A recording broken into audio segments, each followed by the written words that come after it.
தெய்வத்தின் குரல் முதல் பாகம். வைதிக மதம், பெயரில்லாத மதம். இப்போது இந்து மதம் என்று ஒன்றை சொல்கிறோமே, இதற்கு உண்மையில் இந்த பெயர் கிடையாது. இந்து என்றால் அன்பு என்று அர்த்தம். ஹிம்சையை தூஷிப்பவன் ஹிந்து என்று சிலர் சொல்கிறார்கள். இது சமத்காரமாக சொல்வதேயாகும். நம்முடைய பழைய சாஸ்திரம் எதிலும் இந்து மதம் என்கிற வார்த்தையே கிடையாது.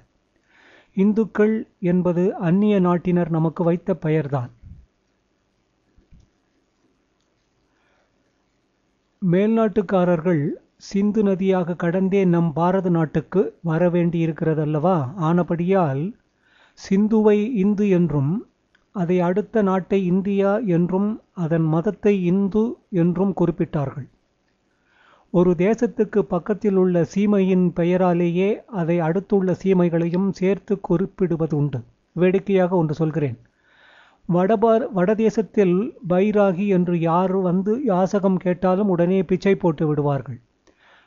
நம் தென்னாட்டு ஜனங்கள் அப்படி செய்வதில்லை என்று பைராகிகளுக்கு குறை. அவர்கள் ஒரு பாட்டு பாடுகிறார்கள். அதில் இல்லாபோ ப கஹே தெலுங்கி என்று ஒரு வரி வருகிறது. தெலுங்கர்கள் பிச்சை இல்லை போ போ என்று விரட்டுவதாக சொல்கிற பாட்டு. தெலுங்கர்கள் வெள்ளு வெள்ளு என்றுதான் சொல்வார்களே அன்றி போ போ என்று சொல்ல மாட்டார்கள். போ என்பது தமிழ் வார்த்தை. தமிழர்கள் தான் அப்படி சொல்வார்கள். பின் பைராகி பாட்டு இப்படி சொல்வதற்கு காரணம் என்ன? வடதேசத்தை விட்டு பைராகிகள் கீழே வரும்போது முதலில் தெலுங்கு தேசம் வருகிறது. ஆனபடியால் அதற்கு பிறகு வரும் தமிழ்நாட்டையும் தெலுங்கு தேசமாகவே கருதிவிட்டார்கள். தமிழ்நாட்டை தெலுங்கர்கள் அரவநாடு என்பதும் கூட இதே மாதிரிதான். ஆந்திர தேசத்தின் கீழே உள்ள சிறிய பகுதிக்கு அர்வா தேசம் என்று பெயர். அப்புறம் வரும் பகுதிகளுக்கும் அதே பெயரை வைத்து விட்டார்கள். இந்த ரீதியில்தான் சிந்து பிரதேசத்தை கண்ட அந்நியர்களும் அதை அடுத்து வந்த பாரத தேசம் முழுவதையும் இந்து தேசமாக்கிவிட்டனர். ஆனால் இந்து என்பது நமது பூர்வீக பெயர் அல்ல. வைதிக மதம், சனாதன தர்மம் என்றெல்லாம் சொல்கிறோமே, அவைதான் பெயரா என்றால் அதுவும் இல்லை.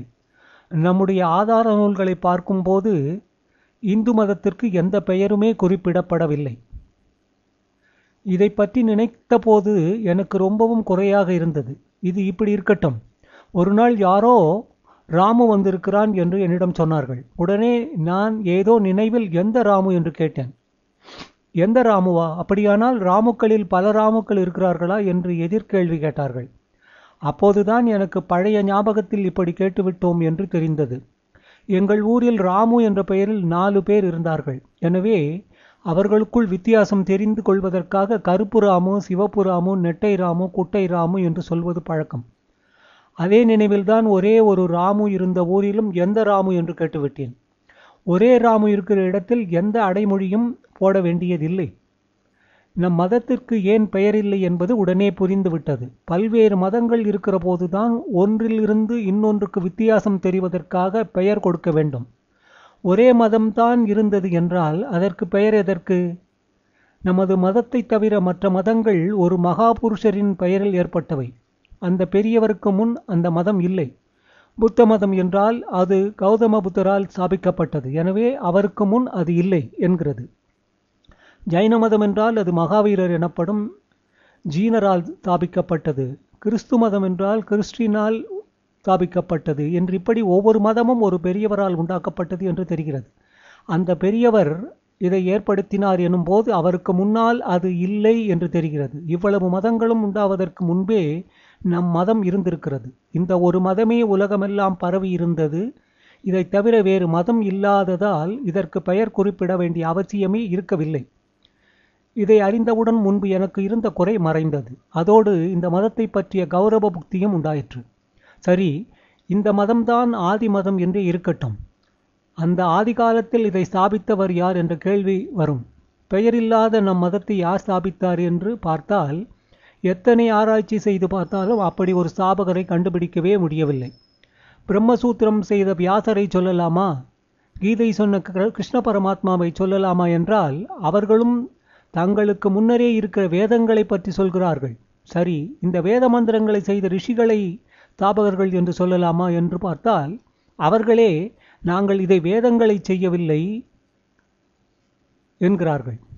பின்னே உங்கள் பேரில்தானே மந்திரங்கள் எங்களுக்கு கிடைத்திருக்கின்றன. ஒவ்வொரு மந்திரத்தையும் உபாசிக்கிற போது அவற்றுக்கு உங்களில் ஒரு ரிஷியின் பெயரை சொல்லித்தானே தலையை தொட்டுக் கொள்கிறோம் என்று கேட்டால், அந்த ரிஷிகள் எங்கள் மூலம்தான் இந்த மந்திரங்கள் லோகத்திற்கு வந்தன என்பதுதான் மூலம். இந்த மந்திரங்கள் லோகத்திற்கு வந்தன என்பது வாஸ்தவம். அதனால் எங்களை மந்திர ரிஷிகளாக சொல்லியிருக்கிறது. எங்கள் மூலம் வந்ததே ஒழிய நாங்களே அவற்றை செய்யவில்லை, கம்போஸ் பண்ணவில்லை. நாங்கள் அப்படியே மனம் அடங்கி தியான நிஷ்டையில் இருக்கிற போது அந்த மந்திரங்களை ஆகாயத்தில் எங்கள் முன்னே தெரிந்தன. நாங்கள் அவற்றை கண்டவர்கள்தான். மந்திரா ரஷ்டா செய்தவர்கள், மந்திர கர்த்தா அல்ல என்கிறார்கள்.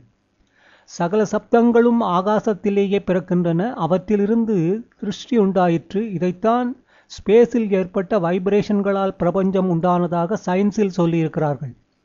ரிஷிகள் தங்களது தபோ மகிமையால் இந்த சிருஷ்டியிலிருந்து ஜீவர்களை கடைத்தேற்றுகிற சப்தங்களை ஆகாசத்தில் மந்திரங்களாக கண்டார்கள். ஆனால் அவர்கள் செய்ததல்ல இம்மந்திரங்கள்.